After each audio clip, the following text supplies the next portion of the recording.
Assalamualaikum. Nama saya Syed Afizuddin bin Julihi. Nombor kad meter saya 09 DKM 23F1105. Assalamualaikum warahmatullahi wabarakatuh. Nama saya Nazmi Hanif bin Abu Mawan. Nombor kad matrik saya 09 DKM 23F1068. Saya Muhammad Fakri Afiq bin Abdul Samad. Nombor matrik 09 DKM 23F1028. Saya Lavina anak perempuan Raja Syukumar. Nombor matrik 09 DKM 23F1034. Dan saya Putri Ain Asira Bukti Johari. Nombor matrik 09 DKM 23F113. Saya Nur Batisha Balkis binti Nur Asmadi.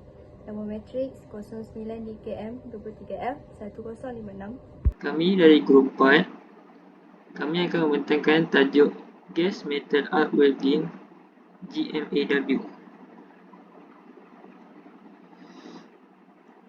Kandungan yang pertama, definisi GMAW berkenaan dengan prinsip. Yang kedua, kaedah kimpalan, mesin kimpalan, gas pelindung dan elektrod. Yang ketiga, jenis arus kepada kimpalan dan polariti. Yang keempat, kesan kekutuban pada proses kimpalan. Yang kelima, kelebihan dan kekurangan GMAW berbanding dengan kimpalan arka yang lain. Seterusnya, definisi gas metal arc welding amat dikenali juga sebagai MIG welding. Ia menggunakan elektrod yang amat kecil diameternya dan menggunakan juga gas tambahan atau gas campuran. Terdapat beberapa gas campuran iaitu gas helium argon, karbon dioksida untuk melindungi gas luar memasuki kolam kecairan semasa mengimpat. Apabila proses ini dilakukan ke atas, istilahnya telah bertukar kepada kimpalan arka gas logam GMAW. Kaedah kimpalan. Yang pertama, kimpalan menggunakan gas pelindung dan kawat pengisian automatik untuk menyatukan logam. Yang kedua, mesin kimpalan. Mesin kimpalan arka adalah merupakan sebuah alat ubah perendah, iaitu mengubah dari voltan tinggi kepada voltan rendah, tetapi menghasilkan arus yang tinggi untuk menerbitkan arka bagi kegunaan mengimpal. Dilengkapi dengan kabel pemegang elektrod dan juga kabel bumi ke meja kerja. Yang ketiga, gas pelindung. Pilih gas pelindung yang sesuai berdasarkan bahan dan proses kimpalan. Gas pelindung biasa termasuk argon, karbon dioksida atau campuran kedua-duanya. Yang keempat, sambungan elektrod dan bahan kerja. Sambungkan pistol kimpalan ke mesin kimpalan.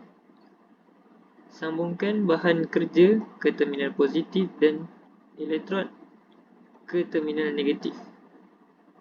Seterusnya, apakah jenis-jenis polariti dalam kimpalan? Terdapat 3 jenis kekutuban utama dalam kimpalan, ialah kekutuban lurus arus terus, kekutuban songsang arus terus dan kekutuban arus ulang-alik. Kekutuban lurus arus terus VCN berlaku apabila plate positif dan elektrod negatif menyebabkan elektron pergi dari hujung elektrod ke plate asas. Dalam kebanyakan kes, kira-kira 2/3 daripada haba arka dijana pada elektron, manakala 1/3 lagi adalah pada plate asas. Hal ini kerana elektrod cair dengan cepat dan kadar pemendapan logam meningkat. Pada sisi negatifnya, plate cenderung tidak bercantum dengan betul kerana bahagian haba yang lebih rendah. Gabungan yang tidak mencukupi, kekurangan penembusan yang betul dan tertulang yang tinggi adalah beberapa kecacatan yang agak biasa. Seterusnya, jenis arus kepada kimpalan dan polariti. Dalam kimpalan, terdapat dua jenis arus yang digunakan, iaitu arus terus dan arus ulang-alik. Kimpalan arus terus iaitu DC boleh dikelaskan lagi dengan kepada dua kekutuban. Yang pertama, kekutuban lurus, ECN, elektrod arus terus negatif. Elektrod adalah negatif dan bahan kerja adalah positif. Persediaan ini sering digunakan untuk penembusan dalam apabila mengimpal bahan tertentu. Yang kedua, kekutuban songsam, ECEP, elektrod arus terus positif. Elektrod adalah positif dan bahan kerja adalah negatif. Ia biasanya digunakan untuk kadar lebur yang lebih cepat dan kadar pemendapan yang lebih baik dalam proses kimpalan tertentu. Seterusnya, jenis arus kepada kimpalan dan polariti. Gas dan tanpa gas menggunakan kekutuban yang berbeza. Jika anda mengimpal dengan gas, maka anda perlu menetapkan mesin anda kepada DCEP, kekutuban positif. Jika anda mengimpal tanpa gas, anda perlu menetapkan mesin anda kepada DCEN, kekutuban negatif. Seterusnya, kesan polariti pada proses kimpalan. Kekutuban adalah penting untuk difahami oleh pengimpal kerana ia secara langsung memberi kesan kepada kualiti dan kekuatan kimpalan. Jika pengimpal memilih polariti yang salah, masalah boleh timbul seperti penembusan yang tidak berkesan, percikan dan kehilangan kawalan arka kimpalan. Kelebihan GMAW mudah dipelajari. Berbanding dengan proses kimpalan lain, kimpalan GMAW dianggap mudah untuk dipelajari dan merupakan operasi satu tangan. Yang kedua, serbaguna. Kimpalan GMAW boleh digunakan untuk mengimpal pelbagai logam dan alloy. Terdapat pelbagai bahan elektrod wayar pengisi membolehkan pelbagai kimpalan. Yang ketiga, kurang pembersihan. Gas pelindung merupakan arka semasa proses kimpalan. Bermakna terdapat pengeluaran percikan dan sangat minimum dan kurang pembersihan selepas kerja. Kekurangan GMAW. Yang pertama, logam. Logam mesti bersih untuk memastikan gabungan yang betul. Yang kedua ialah kos. Kos mesin kimpalan GMAW adalah agak tinggi di hadapan dengan keperluan untuk penyelenggaraan yang betul dan penggantian alat ganti. Yang ketiga, terbakar.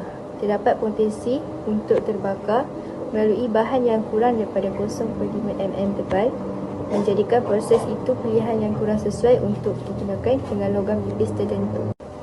Alatan GMAW. Yang pertama, mesin kimpalan. Unit bekalan kuasa mestilah jenis yang boleh bekalkan kuasa tenaga yang tetap dan mestilah disiplin dari jenis yang bersesuaian dengan penggunaannya. Voltan liter terbuka hendaklah cukup kuat bagi menghasilkan panjang arka dan voltan pada arus kerja yang maksimum. Yang kedua ialah feeder wire. Unit penyuap elektrod mengandungi motor elektrik, pemusing roda dan alat ganti untuk mengekalkan jajaran dan tolakan elektrod. Yang ketiga ialah welding gun atau torch. Ia digunakan untuk mengawal jarak arka pada benda kerja. Aksesori yang digunakan adalah seperti berikut: touch body, on and off switch, spot winding spacer attachment, gas diffuser, spare shrouds, torch head assembly dan contact tip.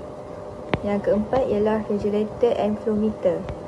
Fungsi regulator dan flow meter ini ialah sebagai membenarkan aliran gas dan pada silinder kepada satu tekanan yang ditetapkan bagi satu kerja pada tekanan yang diperlukan. Ia juga mengurangkan tekanan tinggi dari dalam silinder dengan selamat. Flow meter adalah tempat melihat bacaan tekanan gas yang dikehendaki oleh seorang penyimpan. Yang terakhir ialah alatan tangan. Alatan tangan yang biasa digunakan sebelum dan selepas proses menyimpan adalah seperti berikut. Yang pertama ialah kikir. Ia digunakan untuk mengikir sudut tepian plat. Yang kedua ialah ragum untuk memegang benda kerja yang panas. Yang ketiga ialah penukul dan pahat. Digunakan untuk membuang spatter pada plat. Yang terakhir ialah brush dawai, iaitu digunakan untuk membuang benda asing pada benda kerja. Saya nak terangkan tentang keperluan keselamatan. Yang pertama, baju bengkel keselamatan. Sebelum masuk bengkel, kena pakai pakaian yang bersesuaian untuk kerja-kerja kimpalan seperti jaket kerana kainnya tebal dan melindungi badan atau anggota lain daripada percikan arka. Yang kedua, kena pakai pelindung mata atau goggles sebab ia boleh melindungi mata daripada sebarang kecederaan semasa melakukan kerja-kerja seperti mencanai. Yang ketiga, kita hendaklah pakai kasut keselamatan. Kasut keselamatan melindungi kaki daripada terhempap objek keras atau terpijak objek tajam. Yang keempat, sarung tangan. Kalau sarung tangan tu kena pakai leather glove. Sarung tangan digunakan untuk melindungi bahagian tangan daripada terpegang benda panas, tajam ataupun terkena percikan arka semasa kerja-kerja kimpalan dijalankan. Yang kelima, pakai pelindung muka.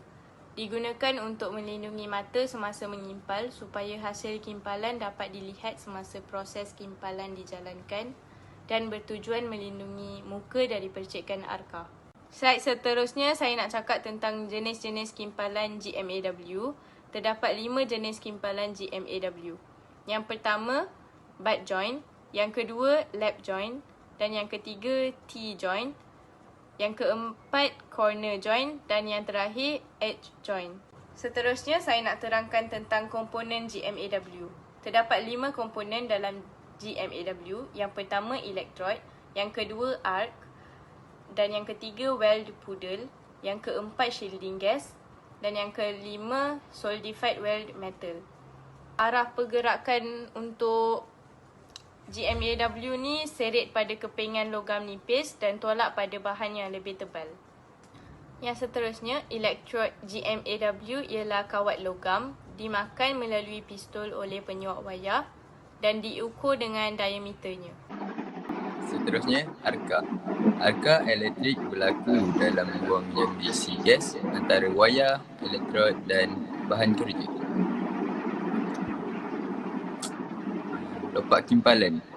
Apabila elektrod, wayar dan bahan kerja menjadi panas dan cair, ia membentuk kumpulan bahan cair yang dipanggil lopak kimpalan. Inilah yang diperhatikan dan dimanipulasi oleh pengimpal semasa mengimpal.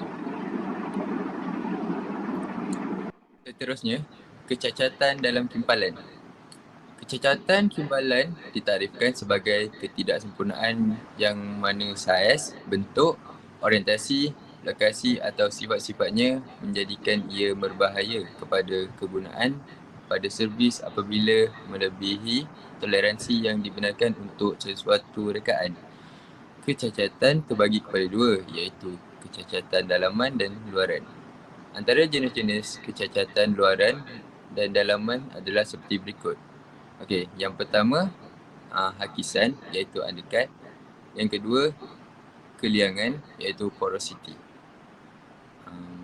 Yang ketiga, percikan logam iaitu sepata.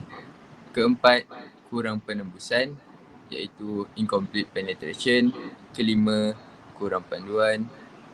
Kurang panduan iaitu incomplete fusion. Dan sekali, rupa kimpal yang buruk. Bagi kaedah dan cara kerja, apa yang kita fahami, penyelarasan amat penting sebelum kita melakukan kerja mengimpal. Ia akan mempengaruhi kualiti kerja kimpalan sekiranya tidak dilakukan dengan baik dan sempurna. Oleh itu, terdapat langkah-langkah yang perlu kita lakukan. Yang pertama sekali, kita perlu pastikan suis pembekal kuasa elektrik dihidupkan. Selain itu, suis pembekal dalam keadaan baik dan sempurna. Yang paling penting, kita perlu pastikan tiada berlaku lintang pintas bagi menjamin keselamatan pengguna daripada tercedera. Okey, yang kedua, pastikan filler wire yang digunakan iaitu gelung dawai penambah dan kodnya adalah jenis filler wire aluminium ER5356. Yang ketiga, kita perlu periksa semula mesin dan pastikan saiz filler wire dengan roller bersesuaian kerana ia akan menyebabkan perjalanan yang akan terganggu disebabkan saiz roller yang kecil atau terlalu besar. Selain itu, saiz filler wire yang digunakan dalam aluminium adalah berdiameter 1.2 mm. Yang keempat, kita perlu periksa hos yang hendak dipasangkan pada regulator. Yang paling penting, pastikan hos tidak berlaku kebocoran di sekelilingnya. Dan sekiranya terdapat kebocoran gas, kita perlu gunakan buih sabun. Setelah selesai siap memasang regulator, pastikan tiada lagi kebocoran kerana ia akan menyebabkan pembaziran gas. Dan kemudian laraskan flow meter. Yang kelima, selepas menghidupkan Swiss mesin, kita perlu laraskan karen dan bolton yang bersesuaian dengan proses yang hendak dilakukan, iaitu proses kimpalan aluminium. Dan yang terakhir, iaitu yang keenam, kita perlu buat pemeriksaan yang terakhir, iaitu pastikan kabel bumi dan kabel menyimpan, iaitu torch, telah diselenggara dengan baik sebelum melakukan proses mengimpal. Dan yang terakhir, kita orang ada sediakan video pendek yang kita orang ambil daripada TikTok, iaitu pasal welding lah. Yang video pertama ni dia cerita pasal kesalahan ketika welding. Kalau kita tengok video ni, dia dekat angle yang salah tau, kedudukan angle yang salah. So inilah dia punya angle yang betul ketika welding tu. Okey, bagi video yang kedua pula, dia cerita pasal cara-cara yang betul ketika welding. Kalau kita tengok dia welding tu lawa je kan. Sebab apa? Sebab dia punya kedudukan dia tu betul, kedudukan angle dia tu. Sebab tu lawa je. And dia buat ni tak terlalu laju and tak terlalu slow, 50-50 lah, sebab tu lawa. So inilah cara yang betul ketika welding. Itu saja daripada kumpulan kami. Sekian, terima kasih.